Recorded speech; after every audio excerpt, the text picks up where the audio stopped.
Now Frederick was free. He could go anywhere he wanted to. In the spring of 1847 he sailed back home again. But what should he do with the money, this money for the others? Frederick had an idea that few people liked. He decided to print a newspaper so blacks could speak for themselves. His abolitionist friends did not think this was a good idea. Frederick had money, but not enough to run a newspaper. He had plenty of brains, but not enough education, they thought. You will surely fail, they told him.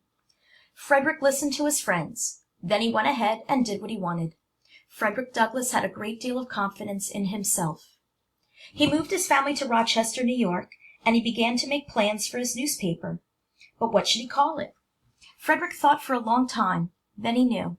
When a slave planned to run away, he would ask his friends how he could find his way north to free land, meaning any place where all men were free.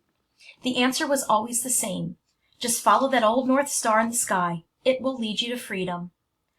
On December 3rd, 1847, the first copy of Frederick Douglass's newspaper, The North Star, came out. The North Star told the true adventures of escaping slaves. It told of friends working to end slavery. It printed stories by black writers. But Negroes were not the only people who were treated badly in America. Other groups needed help too. Women did not have equal rights with men. Poor people went hungry. Many children were forced to work long hours in dark factories. Animals were whipped to death in the streets every day. Women, children, poor people, even animals. Frederick Douglass used the North Star to fight for them all. His days were crowded with work, but Frederick always found time for one more job. He always found time to work on the Underground Railroad. The Underground Railroad was not a railroad. It had no trains. It had no tracks. But it did have passengers and conductors, stations, and station masters.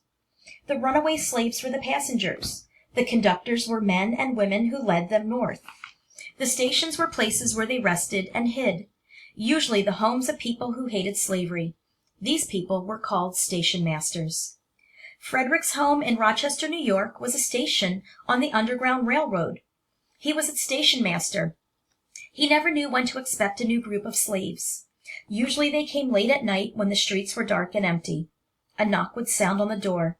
Then Frederick and Anna would look at each other and know the Underground Railroad is running tonight. Anna would go to the kitchen to make a meal. Frederick would go to the door, but he wouldn't open it right away. First he would whisper, "Who's there?" "A friend with friends," someone would whisper back. Then Frederick knew it was safe to open the door and let the slaves slip in, for this was the password, the secret greeting between friends on the Underground Railroad. Frederick's whole family worked on the railroad. His sons Louis, Frederick Jr., and Charles helped him hide the slaves. They helped raise money to send them on to the next station. His daughters, Rosetta and Anna, helped their mother make the slaves comfortable. "Remember," Frederick told his family, "they are guests in our house." They were quiet guests. They had to be. It was dangerous to travel on the Underground Railroad. The grown-ups talked in whispers. The children learned to play in whispers too. The babies often given medicine to help them sleep. Then, in September 1850, the Underground Railroad became a lot more dangerous, for a new and terrible law was passed. The Fugitive Slave Law said that runaway slaves must be returned to their masters. It also said that anyone caught hiding slaves would be fined a great deal of money or thrown into jail. Now the slaves were not safe anywhere in the United States, not even in the North. They had to escape to another country, to Canada. Now Frederick's house in Rochester, New York, became a very important station, for it was the last station on the line. Rochester was on one side of Lake Ontario. Across the lake lay Canada and safety for the slaves. The years passed and Frederick helped more than 400 slaves escape. Each time he thought, "There goes one less slave, one more free man." The thought made his heart glad. But sometimes Frederick grew discouraged too. He had helped hundreds to freedom, but what of the others? There were still millions of slaves in the South. What about them?